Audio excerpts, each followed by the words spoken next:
गढ़ू सुमयाल। गढ़ू सुमयाल को कुमाऊं के राजा गरुड़ ज्ञानचंद का समकालीन कहा जाता है। महाराजा ज्ञानचंद का राज्यकाल सन 1377 से 1444 तक था।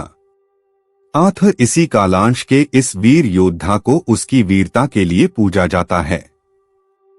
गढ़ू की गाथा एक प्रेम गाथा के रूप में भी जानी जाती है।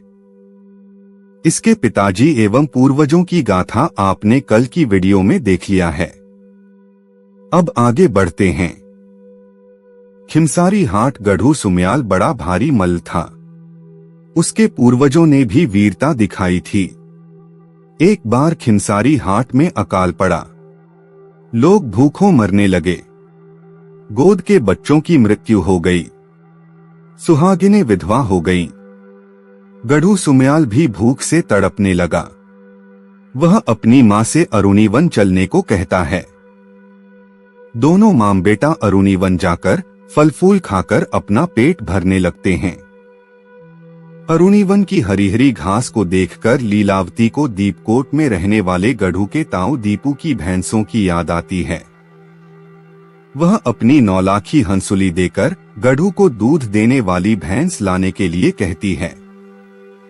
दीपकोट जाकर वह नौलाखी हंसुली गले का गहना के बदले दूध देने वाली भैंस को मांगने की बात कहता है, किंतु दीपू के मन में पाप उत्पन्न हो जाता है।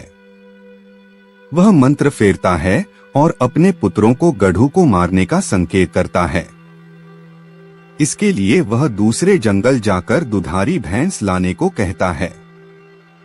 गढ़ू आगे आगे चलता है। दीपू के पुत्र पीछे से पत्थर मारने की कोशिश करते हैं। गढ़ू उनकी भुजाएं पकड़ लेता है। सभी जंगल पहुंचते हैं तथा गढ़ू को भैंस देते हैं। गढ़ भैंस को उठाकर बगल में दबाता है तथा उसे लेकर अरुणीवन लौट आता है। माता भैंस को देखती है तो उसके आंसू निकल आते हैं।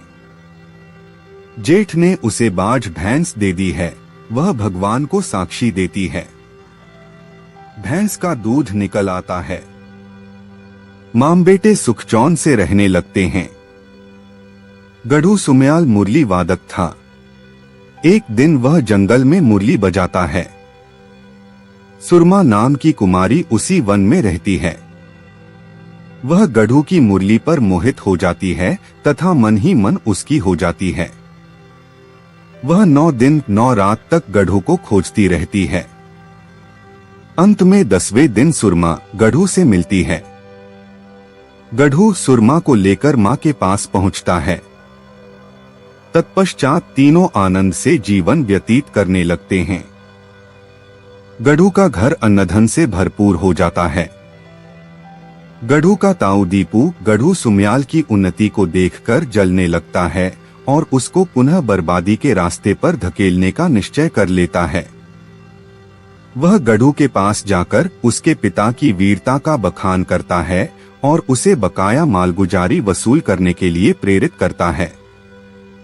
तल्ला और मल्ला सलाण की मालगुजारी एकत्र करनी बाकी थी कि तभी सलाण के लोगों ने गढ़ू के बाप को मार दिया था। अपने ताऊ की बातों को सुनकर वह अपने बाप का बदला लेने के लिए छटपटाने लगता है। गढ़ू अस्त्र शस्त्र से सुसज्जित होता है। अपने पति को युद्ध में जाते देखकर सुरमा के आंसू छलकने लगते हैं। वह गद्दू को सलाण जाने से रोकती है। गढ़ू सुरमा को समझाता है। अंत में वह गढ़ू को चेतावनी देती है कि वह अकेले रास्ता न चले तथा बिना झाड़े चारपाई पर न बैठे। गढ़ू सुमयाल घोड़े पर सवार होकर सलाण के लिए प्रस्थान कर देता है। इसकी खबर सलाण में पहुंच जाती है। वे गढ़ू के स्वागत की तैयारी करते हैं। एक गहरी खाई खोदकर उस पर चारपाई बिछा देते हैं।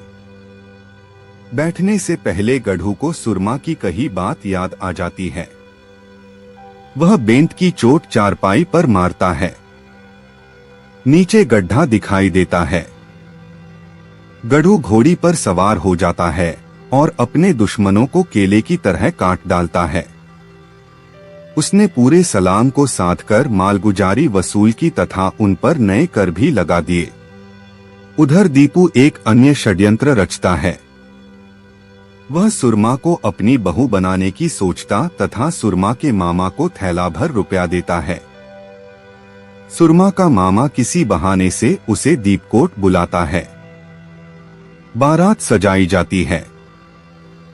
सुरमा को बेहोशी में ही डोली में बिठाया जाता है। डोली सुरमा को लेकर चलती है। कुछ देर बाद वह होश में आ जाती है। रास्ते में एक जगह गढ़ू रसोई बनाते हुए दिखाई देता है। सुरमा उसकी रसोई में पत्थर फेंकती है। गढ़ू डोली से बाहर निकले हुए सुरमा के हाथ को पहचान लेता है। गढ़ू सुम्याल डोली के पास पहुंचता है। सुरमा उसे सारा हाल बता देती है। गढ़ू क्रोधित हो उठता है। उसकी छाती के बाल खड़े हो जाते हैं और भुजाएं फड़कने लगती हैं। वह दीपू के सातों बेटों पर टूट पड़ता है तथा दीपू सहित उसके बेटों को स्वर्ग का मार्ग दिखा देता है। बैरियों का सफाया कर वह खिंसारी हाट लौटता है। माता अपने पुत्र को गले लगाती है। बहू सास के पैर स्पर्श करती है।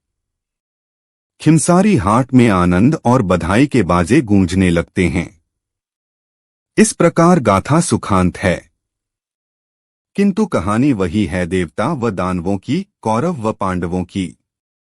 अंतर मात्र छोटे बड़े रक्तपात का है।